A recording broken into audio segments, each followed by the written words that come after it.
Hello everyone, very warm welcome to all of you to the video. This is Richa Singh and today we are going to start chapter number 2 of geography, which is land, soil, water, natural vegetation and wildlife.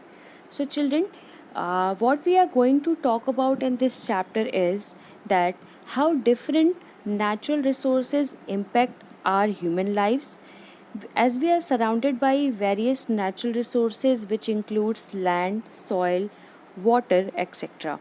And all these resources differ in variety from region to region, which means that they are different at different places. These resources determine our lifestyle to a large extent. You may be living in a thickly populated area, but there are some regions that are sparsely populated or totally uninhabited. To learn more about such land, soil, and water, along with natural vegetation and wildlife, we are going to start this chapter as it will provide deep insights on various natural resources, including land, soil, natural vegetation, and wildlife resources. So, let's get started with a story given at the top of the chapter on the first page. Here, the chapter begins with a story. It is saying, in a small village in Tanzania, Africa, Mamba gets up very early in the morning to fetch water. She has to walk a long way and returns after a few hours.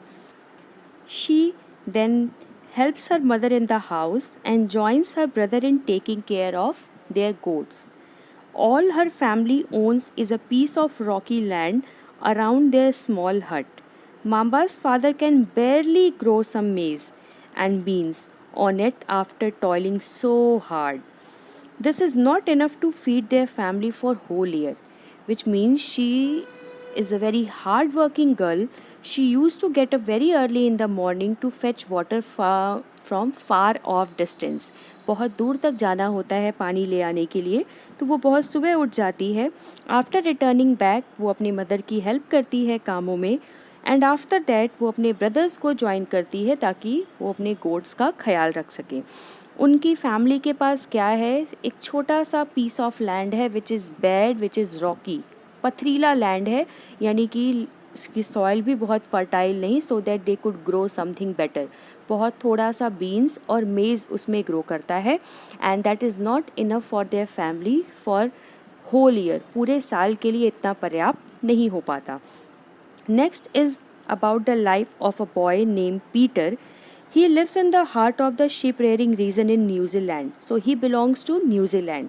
ये New Zealand में रहता है और जो area है जहाँ पर ये रहता है वो एक शीप रेयरिंग एरिया है, यानी वहाँ पर शीप्स की रेयरिंग बहुत ज़्यादा होती है, लोग भेड़ पालन बहुत करते हैं. Along with that every day he returns from school. एक बात और कि ये बच्चा रोज़ स्कूल जाता है और स्कूल से आने के बाद ही used to watch his uncle taking care of their sheep. वो देखता है कि किस तरीके से उसके अंकल शीप का ख्याल रखते हैं. There ship yard is situated on a wide grassy plain with hills in the far distance. इनका एक बहुत बड़ा सा शिप यार्ड है जो कि बहुत दूर तक फैला हुआ है. फ्लैट लैंड्स में ग्रासी प्लेन्स हैं, यानी घास के मैदान हैं, और उसके जस्ट पीछे बड़ी सी हिल्स भी दिखाई देती हैं. It is managed in a scientific way using latest technology. और इन सारे शिपयार्ड को मैनेज करना, शिप को मैनेज करने का काम लेटेस्ट साइंटिफिक टेक्नोलॉजी और टूल्स की सहायता से होता है.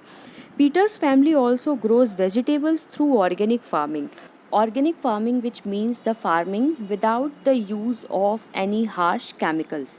So they also used to grow vegetables. ये सब्जियां उगाते हैं ऑर्गेनिक फार्मिंग की सहायता से और अपना वूल प्रोसेसिंग फैक्ट्री अच्छे से रन कर रहे होते हैं. Now let's compare the life of these two people. Mamba और पीटर की लाइफ को कंपेयर करते हैं. These two stay in two different parts of the world. ये दो विश्व के दो अलग अलग हिस्से में रह रहे हैं, and that's why they both are living different life. This distance and difference is because of the differences in the quality of land, soil, water and natural vegetation, animals and the uses of technology. Why their life is so different is because of the land type. इन दोनों की life इसलिए बहुत अलग है क्योंकि ये जहाँ पर भी रह रहे हैं वहाँ का लैंड फॉर्म अलग है, वहाँ की सॉयल, वहाँ का वाटर, एज वेल एज वहाँ पर पाए जाने वाली जो वनस्पतियाँ हैं, वहाँ मिलने वाले जो एनिमल्स हैं, ये सारे अलग अलग हैं. And that's why these two peoples are living two different life. And not only these natural resources, even the technology which are available there is not available everywhere. So there is a difference in technology also. जो तकनीक Peter के पास है वो mamba के पास available नहीं है, इसलिए भी ये दोनों अलग अलग जीवन जी रहे हैं. So the availability of such resources is the main reason places differ from each other. So if somebody ask you what is the main reason, एक स्थान दूसरे स्थान से किन आधारों पर अलग हो सकता है, so these would be the factor. ये factors हो सकते हैं like quality of land, soil, water, natural vegetation, animals and the uses of technology. And the availability of such resources is the main reason. So out of all these factors, firstly we are going to start with the land. Let's see what is land, how it is formed, what is the total composition of a land. Land is among the most important natural resource. It covers only about 30% of the total area of the earth's surface, and all parts of this small percentage are not habitable. So children, first of all, do you know the fact that out of total land coverage, 90% of the world population occupies only 30% of the land area. ये आपको मालूम है कि विश्व की जो total जनसंख्या है उसका 90% जो है वो सिर्फ टोटल लैंड के 30% एरिया पर रह रही है. The remaining 70% of the land is either sparsely populated और uninhabited. यानी कि हमारे अर्थ पर जो टोटल लैंड कवरेज है उसका सिर्फ 30% एरिया ही फुल्ली ऑक्युपाइड है. रेस्ट ऑफ 70% एरिया जो है वो या तो बहुत कम आबादी वाला है या फिर वहाँ पर आबादी नहीं है. So that 30% of land area constitute 90% of the total population. And the uneven distribution of population in different parts of the world is mainly due to the varied characteristics of land and climate. अब 30% पे 90% population रह रही है and rest of 70% पे या तो population नहीं है या बहुत कम है. इसका मेजर रीज़न है लैंड के फीचर्स और वहाँ के क्लाइमेट का होना. As there might be the chances that the climate of certain area is not suitable for the survival of people, for the survival of natural vegetation and wildlife as well. And on the other hand, there might be any area which is good, which is having a good kind of climate which helps the people to survive and to live a better life. कुछ area जहाँ की जलवायु अच्छी होगी वहाँ पर ज़्यादा आपको पॉपुलेशन, ज़्यादा आबादी देखने को मिलेगी, और ठीक इसका ऑपोजिट होगा अगर क्लाइमेट फेवरेबल नहीं है तो वहाँ की आबादी कम हो जाती है. The rugged topography, steep slopes of the mountains and low-lying areas susceptible to waterlogging, desert areas, thick forested areas are normally sparsely populated or uninhabited. Understood? It means it is saying that हर वो area जहाँ की जो topography है, स्थलाकृति है, ऊबड़ खाबड़ और बीहड़ है, जहाँ की ढलान बहुत गहरी है, या फिर जहाँ पे जल जमाव, वाटर लॉगिंग के चांसेस बहुत ज़्यादा होते हैं, या फिर वो एरिया जो डिज़र्टेड है, जो पूरी तरह से सूखा है, मरुस्थल बन चुका है, या फिर वो एरिया जो घने जंगलों वाला है. इन एरियाज़ में जनरली जो पॉपुलेशन होती है वो कम रहती है and that's why they are sparsely populated. या तो बहुत कम आबादी यहाँ पर मिलेगी, और you can say that and even somewhere these are totally uninhabited. यहाँ पर आबादी देखने को मिलती ही नहीं है. On the other hand there are some areas like plains, river valleys, they offer suitable land for the survival of people.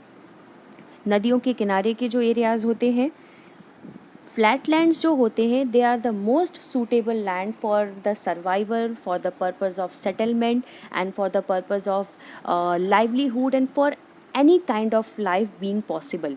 ये एरियाज सबसे बेस्ट होते हैं, लाइफ पॉसिबल यहाँ पे रहती है। ये एग्रीकल्चरल ग्राउंड पर बहुत अच्छे होते हैं, इंडस्ट्रियल ग्राउंड्स पर लैंड प्रोवाइड करते हैं, घर बनाने के लिए बहुत अच्छे होते हैं, रोड्स, कैनाल्स, डैम्स, इन सारे कंस्ट्रक्शंस के लिए भी they are considered to be good and that's why these areas are thickly populated.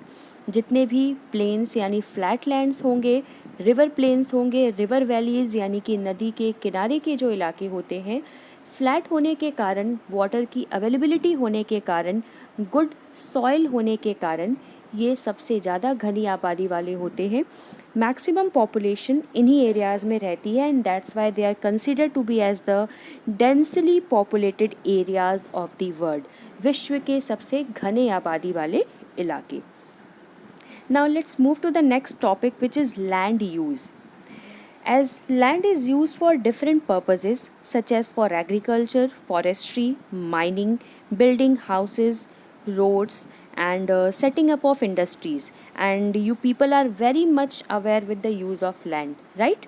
आप सभी को लैंड के यूजेस पता है। लैंड का यूज़ खेती करने के लिए, फॉरेस्ट्री के लिए, माइनिंग यानी खान जो होती हैं जिनमें से आप एक्सट्रैक्शन करते हैं ऑयल का, कोल्स का, गोल्ड का, सो दीज आर माइंस। तो माइंस के पर्पज़ के लिए, हाउसेस बनाने के लिए, रोड्स बनाने के लिए and for the purpose of setting up industries, इन सारे केसेस में लैंड का यूज़ किया जाता है। So that's why we can say that land provides us with so many uses and that's why they are very important for us. This is commonly termed as land use. Now children, there is a question for you all.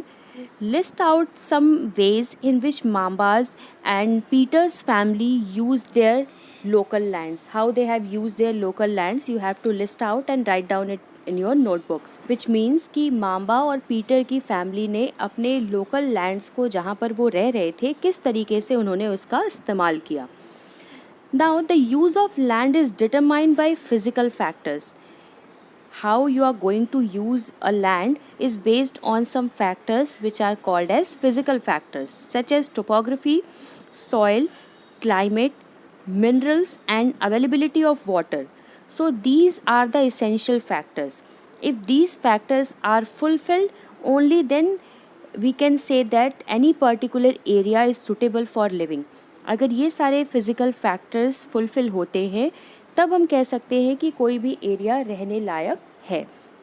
क्या क्या points हम consider करेंगे? वहाँ की topography यानी स्थलाकृति को, वहाँ की सॉइल को हम देखेंगे, then we will search out for its climate, वहाँ की जलवायु कैसी है, मिनरल्स की अवेलेबिलिटी किस तरह की है, and the most important is the availability of water.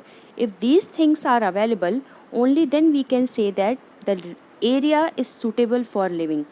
Human factors such as population and technology, they are also important for the determination of land use patterns, right? Which means that along with the factors mentioned above, there are another important factors are population of human beings. Human beings की जो population है और उनके पास जो तकनीक available है, ये factors भी डिसाइड करेंगे कि लैंड यूज़ पैटर्न किस तरीके का बनेगा। Land can also be classified on the basis of ownership. Ownership के आधार पर, हक के आधार पे, यानी कि उस पर कंट्रोल जिसका होगा उसके बेसिस पे भी लैंड को डिवाइड किया जाता है, like private land and the community land. Now let us understand what is private land. Basically, private land is the land which is owned by individuals. When any piece of land belongs to any single person or any individual, we can call it as private land. कोई भी land जब किसी single व्यक्ति की, किसी एक व्यक्ति की होगी तो उसको प्राइवेट लैंड की उपाधि दी जाती है।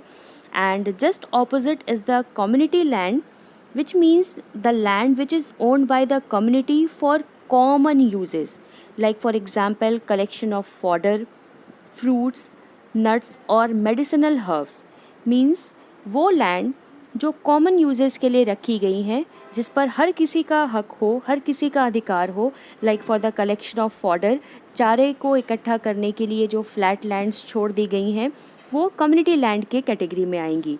फ्रूट्स कलेक्शन के लिए जो लैंड्स खाली पड़ी हुई हैं, नट्स और मेडिसिनल दवाइयों की जो हर्ब्स होती हैं, जड़ी बूटियाँ, उनको कलेक्ट करने के लिए जो भी लैंड्स ऐसे ही बेयर छोड़ दी गई हैं, these lands are community lands because the entire community makes uses of such lands and the products offered by them.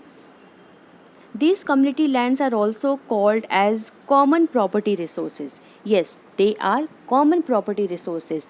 They do not belong to any individual or a single person. ये किसी एक व्यक्ति की नहीं है बल्कि पूरे community के हैं, उस लोकेलिटी में रहने वाले हर एक व्यक्ति की हैं, and each and every person can make use of them. Whatever the products or the things offered by that land can be used by everyone. And children, as you all know that population today is increasing tremendously. विश्व की जो जनसंख्या है वो प्रतिदिन बढ़ रही है, and that increasing number of people and their demands are ever growing, but the availability of land is very limited.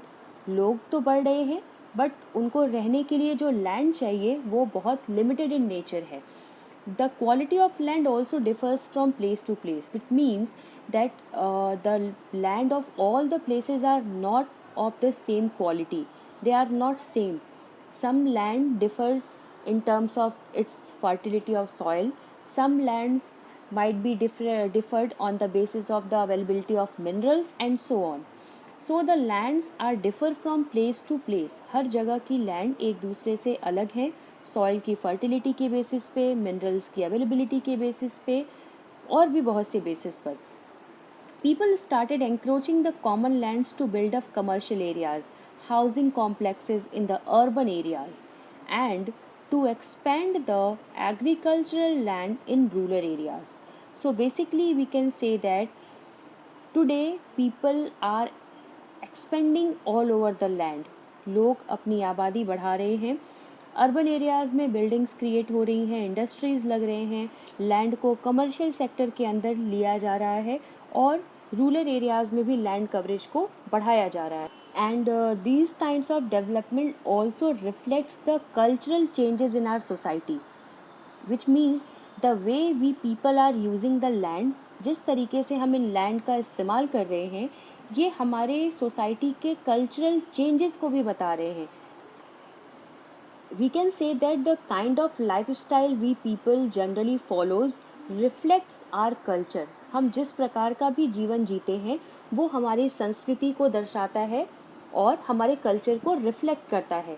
And today we are living a kind of life which are just heading towards development, and that development might be progressive but at the same time it might be disastrous.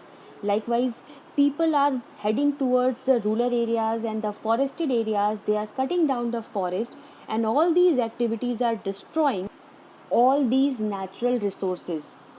Land degradation, landslides, soil erosion, desertification, these are the major threats to the environment. ये पर्यावरण के लिए सबसे बड़ा खतरा है. It is all because we are expanding our agricultural activities as well as construction activities. इसका main कारण यही है कि बढ़ती हुई आबादी की वजह से लोगों की डिमांड्स बढ़ी हैं और उन डिमांड्स ने मैक्सिमम फॉरेस्टेड एरिया को एग्रीकल्चरल एरियाज़ में कन्वर्ट कर दिया है. ज़्यादा से ज़्यादा एक्टिविटीज़ एग्रीकल्चरल सेक्टर में हो रही है. And not only this, activities construction के सेक्टर में भी हो रही हैं. बिल्डिंग्स कंस्ट्रक्ट हो रहे हैं, फैक्ट्रीज़ का इंस्टॉलेशन हो रहा है, and all these activities are affecting environment badly. These increasing constructional activities are creating a havoc for the natural environment. ये हमारे प्राकृतिक पर्यावरण को और उसमें पाई जाने वाली जो भी संसाधन हैं, रिसोर्सेज हैं, उनको डिस्ट्रॉय कर रही हैं, उनको डिप्लीट करने का कारण बन रही है. And for that reason we have to do something for the conservation. हमें संरक्षण करना है. Now look at your screen. You will see 4 different pictures, but they are all of a same piece of land. एक ही ज़मीन के हिस्से की 4 अलग-अलग तस्वीरें हैं। ये 4 अलग phases को दिखा रही हैं। These pictures are representing 4 different phases on a same piece of land, in which the very first picture shows how the land was so lush green, it was full of plants and natural vegetation. Then in the second picture you can see there are some houses started building all around the land. And then in the third picture you can see that the availability of natural resources goes on depleting, and only patches of green grasses can be seen at the roadsides. And the last picture represents the complete vanish of all these green plants and lush green grasses and all. Only you can see the roads, all the vehicles, the concrete buildings and so on. So this is the changes in use of land that took place over time. ये 4 picture एक ही ज़मीन एक ही स्थान को दिखा रही है, कैसे उसमें चेंजेस आया। पहले कुछ घर बनने शुरू हुए, फिर उन घरों की संख्या बढ़नी शुरू हुई, फिर वहाँ पे रोड्स का कंस्ट्रक्शन होने लगा, तो जिससे प्लांट्स और ट्रीज़ की संख्या घटती चली गई। एंड फाइनली जो फोर्थ पिक्चर है, दिस पिक्चर इज़ शोइंग कि यहाँ पर कोई भी लश ग्रीनरी, प्लांट्स और नेचुरल वेजिटेशन अब दिखाई नहीं देती, सिर्फ कंक्रीट की रोड्स और बिल्डिंग्स हैं, मोटर व्हीकल्स हैं। So this is the complete pattern of land use. ये हमारा लैंड यूज़ पैटर्न रहा है। How we have depleted the natural resources, हमने किस तरीके से इन नेचुरल रिसोर्सेज को डिप्लीट कर दिया है। The piece of land which some time और once in a while used to be a lush green piece of land, एक समय में हरा भरा घास का मैदान हुआ करता था, आज के डेट में यहाँ पर ग्रीनरी देखने को नहीं मिल रही है। So for that reason we should understand the importance of conservation of resources. These resources are quite important for the survival of human life on earth, and for that reason we have to conserve them, otherwise we will create a hazard. The reason behind all these things is growing population and ever growing demand. बार बार मैंने बताया, जैसे जैसे जनसंख्या बढ़ेगी उनकी needs और demands बढ़ेंगी, and that increasing needs and demands will put the pressure on natural resources. ये बढ़ती हुई डिमांड्स नेचुरल रिसोर्सेज पर प्रेशर बनाती हैं, and which will lead to a large scale destruction of forest cover, जो एक बड़े पैमाने पे फॉरेस्ट कवर को डिस्ट्रॉय कर देंगी। जंगल यानी जो वन है वो ख़त्म होने शुरू हो जाएंगे और हो रहे हैं। And arable land means the land which has the fertility which is very fertile for the purpose of agricultural activities. जो कृषि योग्य भूमि है उसको एरेबल लैंड कहा जाता है। ये लैंड्स भी धीरे धीरे ख़त्म होते चले जा रहे हैं, and has created a fear of losing this natural resources. हमारी डिमांड्स ने इन नेचुरल रिसोर्सेज को ख़त्म होने के कगार पर ला दिया है।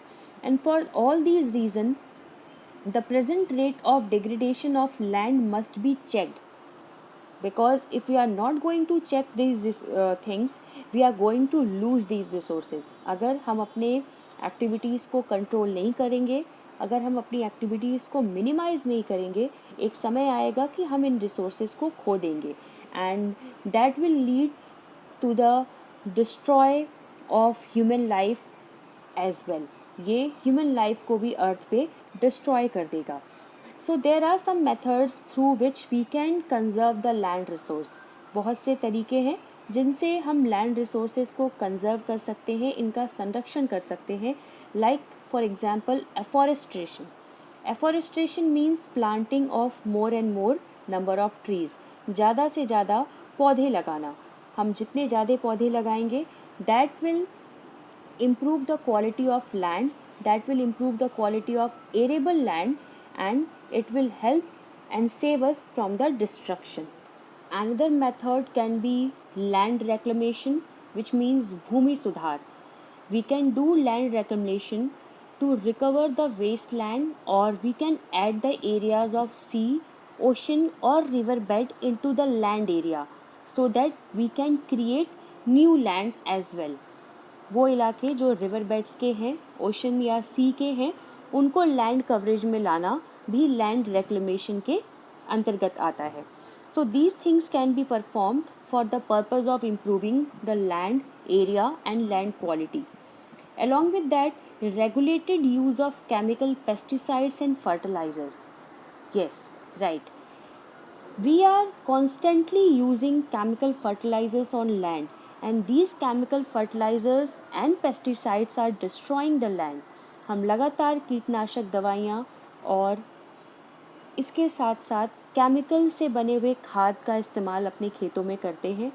इन केमिकल से बने फर्टिलाइज़र्स और मैन्योर्स के वजह से फील्ड या जो लैंड है वो डिस्ट्रॉय हो रहे हैं, उनकी फर्टिलिटी डिस्ट्रॉय हो रही है. तो हमें उन पर भी एक कंट्रोल बनाना होगा. हमको उन यूजेस को मिनिमाइज़ करना होगा सो दैट हम अपने लैंड से केमिकल कंटेंट्स को रिड्यूस कर सकें. And checks on overgrazing. Yes, overgrazing, कई बार एनिमल्स ग्राउंड की ओवरग्रेजिंग कर देते हैं, and overgrazing also leads to soil erosion. And as you all know, soil erosion destroyed the fertility of soil. Soil erosion से soil की fertility ख़त्म हो जाती है. The word overgrazing means allowing animals like cows, buffaloes and all the grass eating animals to eat the grass on an area of land for too long so that the grass disappears completely. जब कभी भी आप अपने kettles को किसी piece of land पे छोड़ देते हैं ग्रेजिंग के लिए, चराई के लिए, and you allowed them to graze for too long, अगर आप उनको लंबे वक्त तक वहाँ पर छोड़ देंगे तो एक टाइम आएगा कि ग्रास वहाँ से डिसअपियर हो जाएंगी and the land can no longer be use, और फिर वो लैंड यूज़ करने लायक नहीं रहेगी. This is the negative effect of over grazing. So my dear students, these were some steps through which we can protect and we can conserve our land resources. And children, as you all know that land is made up of soil, right? So in this category our next topic would be soil. Soil means the thin layer of grainy substance covering the surface of the earth.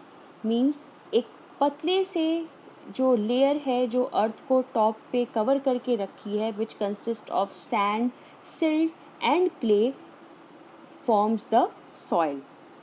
It is closely linked to the land. ये पूरी तरीके से land से जुड़ी हुई है. Land forms determines the type of soil. जिस भी तरीके के लैंड फॉर्म होंगे वहाँ की सॉइल भी उसी के अकॉर्डिंगली होती है. मीन्स विद द डिफरेंस और with the differ of land forms soil also differs. जैसे जैसे लैंड फॉर्म्स डिफर करेंगे वहाँ पाई जाने वाली सॉइल्स भी डिफरेंट होने लगती हैं. Soil is made up of organic matters, minerals and weathered rocks found on earth. So basically it is the combination of organic matters plus minerals and the weathered rock. इसमें कुछ organic minerals भी पाए जाते हैं जो प्राकृतिक रूप से इसमें मिले होते हैं, like the death and decaying body of plants and animals along with the rotten twigs and trees, plus the minerals which exist naturally in the environment.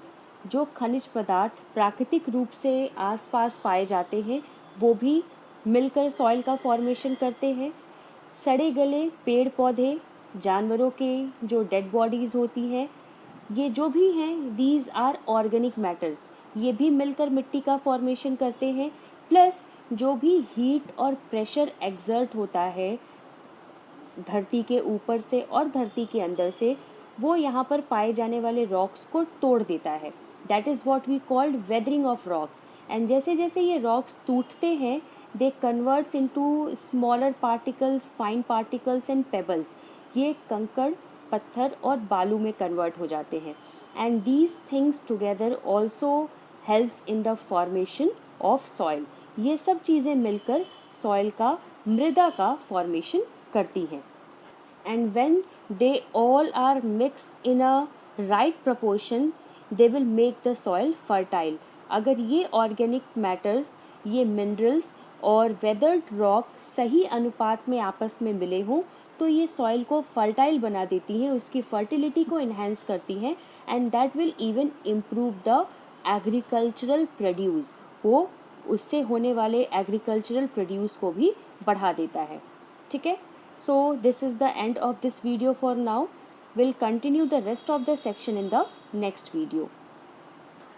Till then, thank you so much and take care everyone.